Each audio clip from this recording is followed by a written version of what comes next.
आज ए खबरदाता सम्मेलन की आपण मानक समस्त को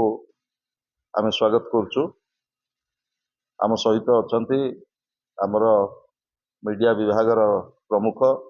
डॉक्टर लेनिन महांती एक अत्यंत गुरुत्वपूर्ण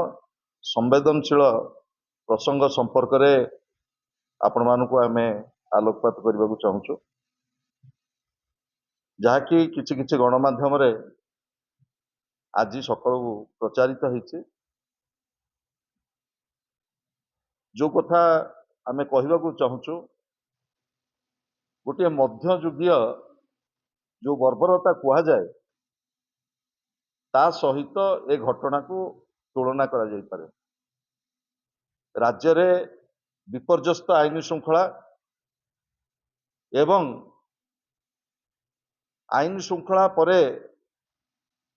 पुलिस प्रशासन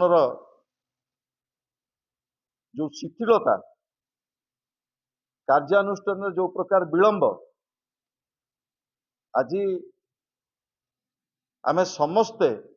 हतचकित हो जाइए। आपण शुणिथिबे माननीय मुख्यमंत्री गोटे कथा अत्यंत स्पष्ट भाव में कही जे बेआईनी बाली माफिया एवं जो माने चालाण कर बेआईनी भाव में सक को सक कार्यानुष्ठान नियाजिबो गोटे प्रेस वार्तार कही। आम आशा करूँ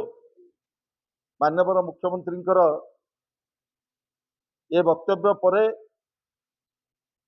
प्रशासन शक्त हब एवं बाली माफिया बाली चालाण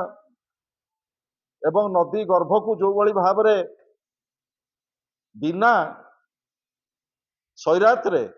जो भली भाव में दिन दीपर लुट चलती सारा राज्य रे ता ऊपर गोटे अंकुश आसीबो। किंतु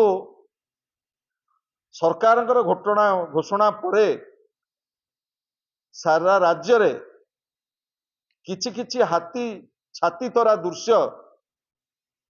आम समस्त को आचंबित केवल करनी, आमे समस्त गोटे सभ्य समाज रे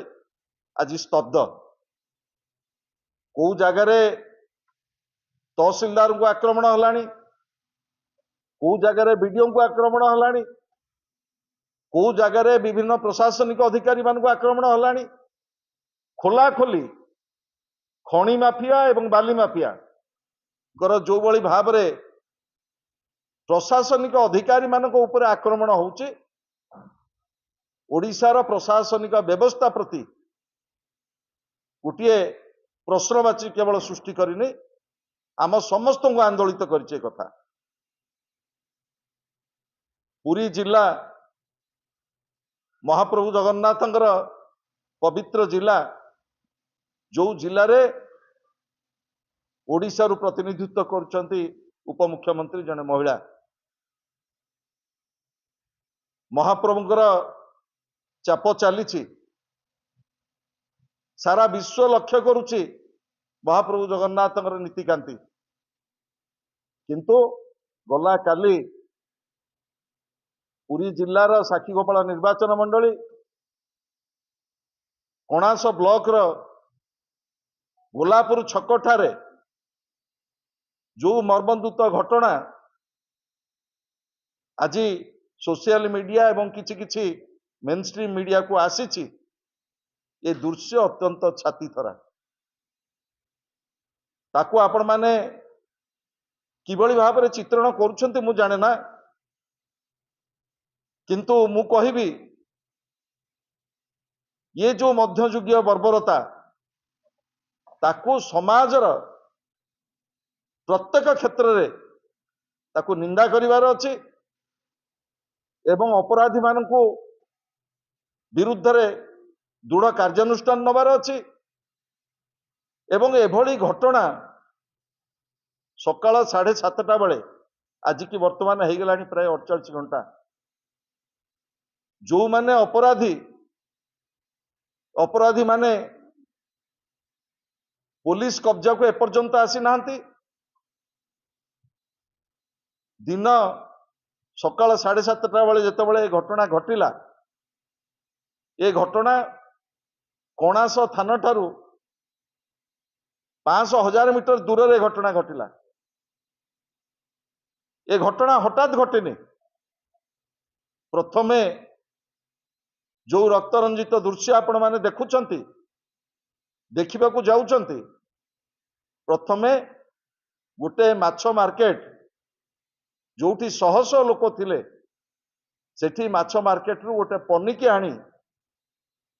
तांको प्रथमे पनिकीर आक्रमण करा गला एवं पनिकीर आक्रमण कला गला परे से जेतेबेले रक्त जुड़बुड़ होई रास्ता उपरे आत्मचित्कार करुछंती सेतिकी बेले गोटे स्कूटी एवं गोटे मोटरसाइकल रे जो भली भाव रे तांको उपरे चढ़ा गला ये अत्यंत हृदय विदारक एवं प्रशासन पई ये एक संपूर्ण भाव रे चैलेंज। आउ किछि दिन परे महाप्रभुंकर घोषा यात्रा बड़ ठाकुर आसबे बड़दाण्ड को जो अस्मिता कथा आमे कहूतले जो जगन्नाथଙ୍କ कथा कहूतले महाप्रभु जगन्नाथଙ୍କର पवित्र क्षेत्र रे एभली घटना एभली छातीथरा दृश्य गोटे सभ्य समाज रे स्वाधीनतार 78 वर्ष परे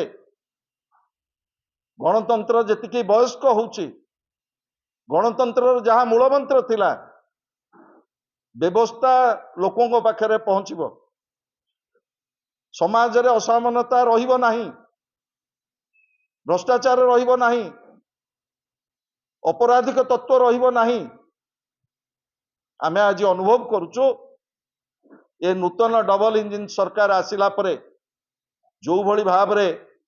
अपराधी माने अपराध घटौचंती एवं दृष्टांतमूलक